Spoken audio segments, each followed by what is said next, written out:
So, you want to be a real estate investor, but where do you start? How do you know what information and sources to trust? That's where I come in. I'm Jonny Cattani, and this is the Investor Relations Real Estate Podcast.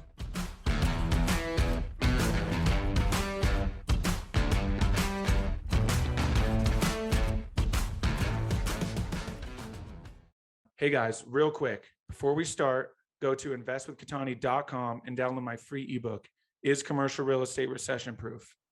Now to today's show. What's up, guys, and welcome to another episode of the Investor Relations Real Estate Podcast. I'm your host, Jonny Cattani. I am joined today by Josh Eitingon. Josh is the co-founder of DXE Properties. DXE marries an entrepreneurial acquisition style with an institutional management approach.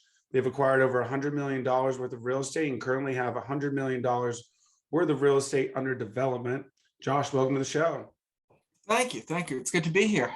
Absolutely. So let's kind of jump into it. Obviously, a lot to get to, but let's go all the way back to the beginning. Talk about, your first intro to real estate and how you got into this game. Sure. So I definitely started somewhat entrepreneurially. I was not working in real estate. I was working for a software company out of college, I guess 12 or 13 years ago.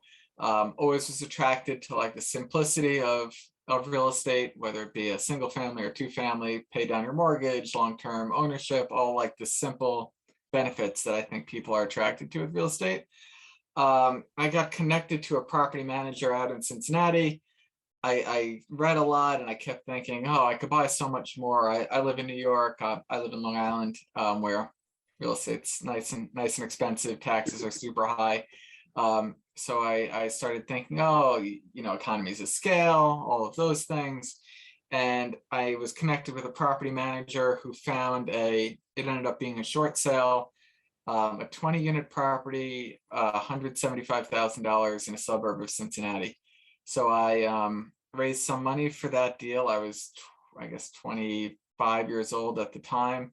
And that was my first deal. I somehow scrapped it together and did a few deals, kept working full time, left the software company to work for a real estate investment firm as an analyst, and then led an acquisitions team there. And then after 5 years with them, peeled off and started DXE with my partner, Donato, who has sort of the opposite background to me. His is very traditional real estate, like grad school in real estate and developer real estate, construction real estate. And then I pulled them together to sort of marry those two approaches together, like you beautifully read in the bio. Awesome. I love that. That's a great story. How did you and your partner get connected? Strangely, my wife's cousin worked with him at Turner Construction, and it was nothing more than that. We just stayed in touch, would get drinks, and one day we drank enough where we said, all right, let's quit our jobs and do this. I love hearing the stories of how these start, and sounds like obviously it's been a great partnership from the start, which is rare. Sometimes you have to have a few bad partnerships. So that's awesome that you guys were able to make it work right from the start. And as we said, marry those two different ideals together. So kind of talk about now how that's led to your thesis and what approach you take. Sure. So for us, our approach has always, from the start, our approach was always going to be having exposure to existing multifamily, value add as our base. So everything I did professionally was in the Southeast, mostly garden style multifamily that we could buy, come in, spend some money, do what a lot of people are doing, raise rents, drive value, and hold and or sell. So we were able to tap into that network between property managers, owners, brokers to get a handful of good deals and get us running. And then at the same time, we wanted to complement our portfolio with some development. So partners' background, almost exclusively development, and we felt that we wanted to leverage that. And that's what brought us to the one project that we're doing on the development side in Seattle. But that's a more recent deal. Pretty much everything up to this point has been garden style multifamily where we could find something wrong with it in a strong underlying location that we can come in, improve, and just enhance the community and enhance NOI. Awesome. I love that. That's great that you guys have been able to kind of combine that. So let's kind of jump into, we were talking offline a little bit. Let's kind of jump into the Seattle deal. So you said it's a developmental deal. It's a little bit north of the city. So kind of talk about how that even came about. Do you have relationships in that city, or how did that one come across your desk? So with my acquisitions hat on, which I have trouble taking off, it was all about, there was a story there. And that's what I'm really doing day to day, just chasing stories that everyone's not seeing and picking over. But I have a friend who he lives in New York, but he's from Seattle. His family's Seattle based. And he like pulled us out there to look at different sites. There was a light rail. So if you've been to Seattle, there's a bunch of light rails like from the airport up to downtown, and they've been continuing to grow east, west, and north. The North Line was finally getting traction to get approved. They've been trying to get this approved for like decades through funding through the state. Finally did get approved. And as that was happening, he sort of pulled us into putting options under of homes in a cul-de-sac right next to where one of the approved stations was. So we did that, put options there, had to fight off an eminent domain battle from like Sound Transit, which is their like light rail provider. And ultimately we won. We were able to keep the land as part of the light rail coming there. It was all upzoned. So it went from like single family residential to where we could build up to 12 stories of dense multifamily. So there was certainly risk there. I think the options gave us some flexibility back then in terms of what we were really risking. But now I think more than anything, we have a really compelling site at a very low basis, and we're working our way through through the application process with the city right now. And what's that going to look like ultimately? So that will be about 410 multifamily units on top of retail. Oh, wow. So nice mixed use. So how many acres is it? It's only a little over 2.5 acres. So you guys are going up then is what it sounds like. Exactly. It's 3 stories of parking underneath, another 5 stories of residential. Wow, that's incredible. And this will be your first full development? So we've done a couple developments. This would be for sure our largest development. That's our own. That's not in a professional capacity. Got it. Okay, that's awesome. That's really cool. You don't hear too much of going up in terms of development, but obviously, that's what you have to do there. So kind of talk about some more of your portfolio. We were again talking offline about, you've literally just closed an exit, had another one in Augusta as well. So kind of talk about, aside from reaching all the way out to Seattle, talk about your typical thesis and how you get into markets and what you're looking for there. Yeah, and that's really our focus, the Southeast. I think Seattle we are super excited about, but it's not pulling us away from the focus in the Southeast, North Carolina, South Carolina, Georgia, mostly, and parts of Florida.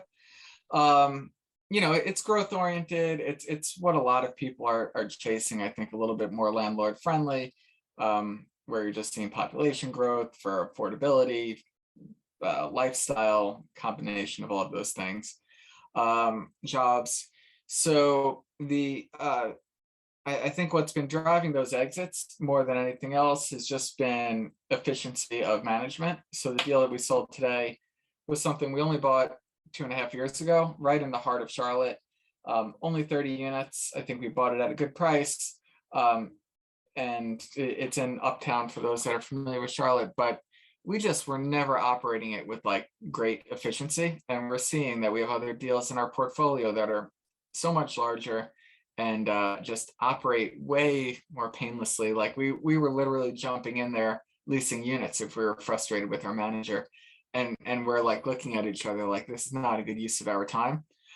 So especially now, we all see it, the market's going crazy. For us to be able to sort of like press the sell button and have a smile on everyone's face and focus on something more efficient. That was the thought process behind that exit. Got it. Okay. So did you guys actually go to a broker, or did you get approached and it was an offer you couldn't refuse? No, we went through a broker. We didn't end up having to do or doing a formal marketing process. We sort of did a call it abbreviated one where we reached out to maybe 20 or 30 contacts in the interest of just moving quickly. Awesome. Makes perfect sense. I like that. So you got some exits now under your belt. Obviously looks good. Sounds like looked really good for the investors. So where are you guys kind of seeing, state of the market right now? Obviously it's crazy, right? So, what does that look like for you guys in terms of, how many deals you're underwriting and kind of, what are you guys looking for and seeing, where are you seeing opportunity? Well, it's frustrating. I think prices are super, super high. Like I don't know Utah at all. I know you're in Utah. The little that I hear about it is that it's also ultra competitive, and I just didn't know that. I've never been there and have no understanding of what it's like. But I've heard super low cap rates, like Austin type cap rates. Yes. Yeah. Honestly, I don't even invest here except potentially doing a land. The only way to really make it work is development here, much like Austin and that, unless every once in a while, if you're really putting your nose to the grindstone, that one deal comes across that pencils. But yeah, we're getting like sub 4 cap rates. It's crazy. Yeah. I mean, that's in all the markets that we're in most of the markets that we're in. I'm going to say we're still in the 3s or low 4s at best, cap rate wise. Our thesis right now, and we saw it with COVID, even though I think obviously the real estate industry did fine through it. Who got hurt? It was like the C-class renters more than anything else, the ones that were service oriented, manufacturing oriented, even though those jobs ultimately came back or have pretty much have all come back. That's where you saw it. I mean, there was rental assistance eventually that came in and supported, but it certainly made us uneasy about like trying to chase some of those like slightly higher cap rate deals, to pretend that you could operate it better than you might be able to a B-class deal in a better neighborhood. So it's really pushed us to really be willing to pay up for location, not stretch on the 60s and 70s deals, and try to find, call it 80s and newer vintage, and something with a story that the entire world's not seeing. A story is certainly subjective, but that's ultimately we're looking for a little bit of an edge, knowing that we're only going to do 2-3 deals would be a lot for us in any given year. Okay, so you guys are, like, you're kind of talking a little bit of that quality over quantity. So in this, you obviously said you don't want to give up location. So are you guys willing to do the heavy lifts, and if things look right, you're willing to go through that? Yeah, that's our preference. My ideal deal would be something that hasn't been touched in 20 years. It's in a decent location where we could come in and just sort of do everything. I think that's what we're sort of built for as a company.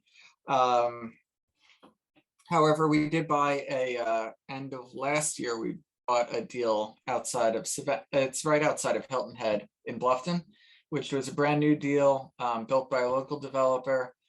He leased it up, and especially with COVID, I think he got a little bit, call it lease up scared, where he signed leases that were certainly below market.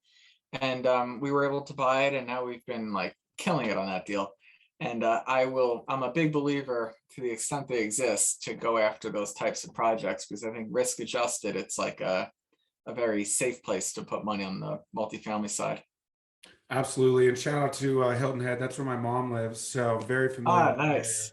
Nice. I did not know it well. I'd never been there until last year, and I went there probably 6 times last year. But Hilton Head's great. Bluffton's awesome. And I'm a big Savannah fan too. So this is a Class A. So this is brand new. Yes. Yep. Nice. So that's a real solid core to have in your portfolio. And you were able to come in and start raising rents. Was that kind of the big thing that caught your guys' eye? Yeah, I mean, we stepped in, did nothing, and raised rents $200. And it's just, I think they're not more than that. They're just not really operators. They were builders, and not using local management that had a presence there. And I think operationally is where we really were able to make the biggest impact. Awesome. I love that. So let's kind of take kind of a high level view. What are you guys foreseeing? Obviously you're in some hot markets. What are you guys kind of seeing for the future? What are you like sort of preparing for this year and, your outlook moving forward? My honest answer is that we're nervous. I think I'm not nervous about anything in our existing portfolio. I'm really not. I think if you stress test it, we'll be totally fine. I am nervous buying stuff. I think that just everything's so pricey. I have to believe there'll be some level of like a shakeup. I don't know what that's going to mean or what's going to drive that. Maybe it's rates, maybe it's something else. Hopefully it's not like legislative stuff. But I think we're anticipating that at some point. And until then, we're going to be looking for like the one or two deals that, slip between the cracks. We're constantly underwriting deals and constantly coming up short with the expectation of finding those one or two. Yeah, absolutely. Yeah, you really nailed it. And I really think one of the big things to focus on is really the debt side of things. I think that some of these operators are so desperate to get in these deals that they're over leveraging themselves. And I really think that's where that, I don't want to call it a bubble, but I think that's where we're going to kind of see that correction. And, I hope not, of course, but the way that some of these deals are stacked up, it doesn't look good. Yeah, I mean, my guess is that the market's probably saved a lot of not so great operators, and I don't know that there's still a supply and demand imbalance. So I don't know that there's going to be like enormous distress that just starts hitting the market, but I think it'll continue to be very difficult to buy deals. I think the deals that make sense to buy, you should be super excited about them because I think they'll be few and far in between. But I think that's what we're all in it for ultimately, the few and far in between. So. It's true. No, I mean, absolutely right. I mean, listen, we're all trying to hit singles, and if it happens to be a home run, then that works out great. So obviously you guys are very heavy into multifamily. Have you explored other asset classes or talked about possibly? So we have done small condo projects, and we're looking at another condo project now. And then we do own some small neighborhood retail, which we probably would not do more of. I think COVID beat us up pretty sufficiently there that retail we probably will not get into again. We otherwise, I just don't know much else. I don't really right now feel like it's a good time to start learning new classes and trying to compete with industrial or manufactured housing. I just or even student housing I don't touch or know. So it's just a function of trying to know what we know and stick with it. I think our exploration into retail, which hasn't been like a disaster, it's been fine, would have been better served to just stick to multifamily, knowing what we know and buying another deal or two on that side. Makes perfect sense. So is retail coming back according to like deals you're in and kind of things you're looking at, or what do you kind of foresee for retail in the near future and beyond? I don't really know. I mean, our thesis was like everyone's a little bit afraid. When we bought these deals 3 or 4 years ago, our thesis was everyone's afraid of retail, but yet the neighborhood shopping centers can't disappear. Like people are going to need to go get their hair cut. They're always going to want to get that cup of coffee at Dunkin' Donuts. So let's buy neighborhood shopping because that's going to exist. It's a foundation of like these towns. So I think that thesis was like sound. I don't know. I think I live in a pretty like retail dense area, and there's a mall that's pretty much vacant or vacating, and I have no clue what it's going to turn into because the town doesn't want residential. Retail's already proven that it's failed there. So like there's all these big malls, and I'm sure you have them somewhere that are just not doing well, that something like productive has to happen to them. So I am, call it neutral on retail. I in terms of my forward-looking sentiment, I would never get involved right now in like big box retail. I think like you're picking between too few players ultimately if one says no thank you, after their lease. Yeah, I think that's a great point for sure. And a lot of people, and really what I'm noticing is, a lot of the ones who are still buying up the retail are the institutions who can afford to sit on it for 5 years and it not be a huge issue. But so your retail, is it like urban or is it like right in No, it's suburban? like dense suburban. Okay. But So what is it anchored? Is it grocery store anchored or? one was it's like bank or like dollar store anchored are the two of them. Okay. And is there an exit coming or are you guys gonna have to ride these out? No, both of them were bought, I think, fairly well. So one of them we're still leasing up a space. We want to lease it before we sell, and the other one may sell end of this year, early next year. So Okay. they will be fine, but it's very much, it was doing exactly what you said, like sort of getting outside of your norm and chasing something that's not your day to day. And it's that was what told us, hey, let's focus on what we know and do that well. It's a humble reminder of staying in your lane. Exactly. Now, Which on we your all need from side, time to time. We all need that reminder. now, do you only do multifamily on your side? Yes. So yeah, multifamily. And I'm honestly looking at self-storage. It is a very appealing asset class for sure. People love their stuff and they have a lot of junk. Yes. Well, I think when you look at the data for self-storage, I think, in terms of recession resistant assets, which everybody loves that sexy Mhm. term, but I think if you look at the data, people have to downsize. They need somewhere to put their stuff. The economy's doing incredible. They buy more stuff and they need somewhere to put it. So Yeah. I think it makes a very appealing case. Certainly here, and I have not invested in Utah. The deals that I was a part of were in Oklahoma City and Columbus.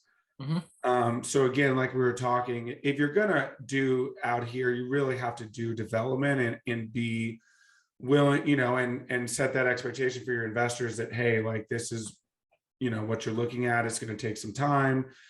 I think one of the biggest concerns that I have are the cost to build. And so what you're seeing with development out here is you're seeing these operators who are either, have it all in house or have a large enough portfolio, almost institutional size, to where they can, hang on for 3 years before they are really starting to churn out. Got you. Got you. Yeah. I think costs are only going to go up. Yeah, I think that's where we're looking right now. I know that especially, the bigger markets are doing well enough because that's where most of the demand is. So, you're seeing what supply there is going there, and then these smaller markets are sort of falling by the wayside. So it'll be interesting to kind of look and see what happens. Like I'm certainly not going to sit on the sidelines, but like you, sticking to that bread and butter, what we know works, what we know we're good at, and setting that expectation for our investors that, like, hey, this might be a 5 to 7 year hold. Yeah, I mean, that's what, I don't know. It's obviously in the last 10 years, you've been able to exit deals every 2 years and everyone, go on vacation.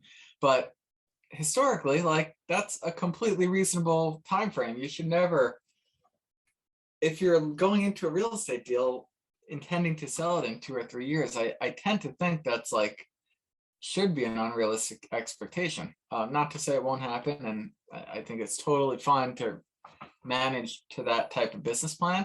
And if you hit it, it's only a positive. But like, I don't know. I think if you're investing, you gotta like realize it's illiquid. It's not a liquid asset, and things will change at some point. I think if you've been in the right market for long enough, you can recognize when you can step in, turn something over in 2 years and sell it. And you're seeing that a lot in, like, your Arizona markets, Phoenix, especially Tucson, of course, the hot Texas markets are seeing that. But ultimately, if you're not underwriting conservatively, 3% increase, these conservative metrics, and your pro forma is like, oh yeah, for 5 years we're going to be 10% rent increases. I think that's where we're going to start to see a collision in the next 18 to 24 months. Yeah, you said something about like larger markets and then smaller markets where there's just maybe less oomph behind it. I feel like the data is telling us that, like, more so than any other period, like a lot of the tertiary markets have just been growing. And one would think, or you might think, that with like being able to work from home and just increased flexibility and needing to be in a more affordable place because of the squeeze on renters, that those like more tertiary or somewhat removed cities would just continue to like close that gap to the larger cities. I don't know if you agree or disagree with that, but it makes sense in my mind, at least. I think that you're correct. The data is really starting to point in that direction because, a large population of people are being squeezed out of these primary markets because, for instance, I have a friend who lives in Nashville and he moved there 10 months ago. And I think he pays 22 or 2,500 for a nice 2-bedroom right in the heart of downtown. And as soon as his lease is up, it's going to be $4,000. Oh my God, that's some increase. Yeah. And so this is what's happening, right? And that's why these, so I have family that lives in Chattanooga, and, unless you have someone who lived there, you never heard of Chattanooga, but all of a sudden he's like, yeah, I'm looking at places in Chattanooga. And I'm like, so you're starting to see that squeeze of these people who are like, I can't pay $4,000. Like, may as well buy a house. So I really think that that's what's starting to happen in some of these markets. And so hopefully, kind of what I was getting at is that because of the shortage in supply in terms of building materials, the primary markets are where you're seeing, those materials going first. Oh, got you.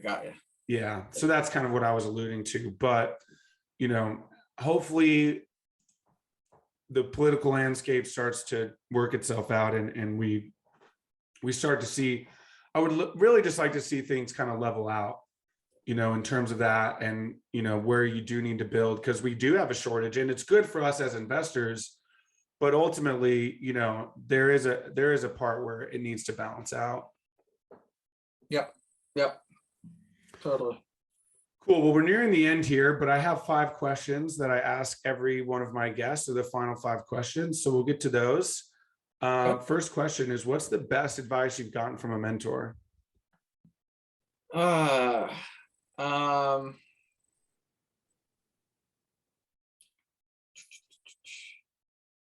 It's probably like the generic taking action type of thing that I know everyone says it. I'm not like reinventing the wheel here, but there's certainly truth to it. Like every deal that we collectively do, there's going to be looming doubts. That doesn't mean to press forward blindly, but I think that if you're not willing to take action, you'll miss out on opportunities, and we've missed out on plenty, and you're going to, and that's part of the business. But in the same breath, especially if you're getting started, you have to sort of push yourself a little bit into the unknown to begin to be able to learn what you don't know. Absolutely. Right now, I'll give a caveat that it's a very scary time because I think the market is scary, but I really do believe in that sentiment. Yeah, but even though it's scary, doesn't mean you're going to sit on the sidelines. Right. Exactly.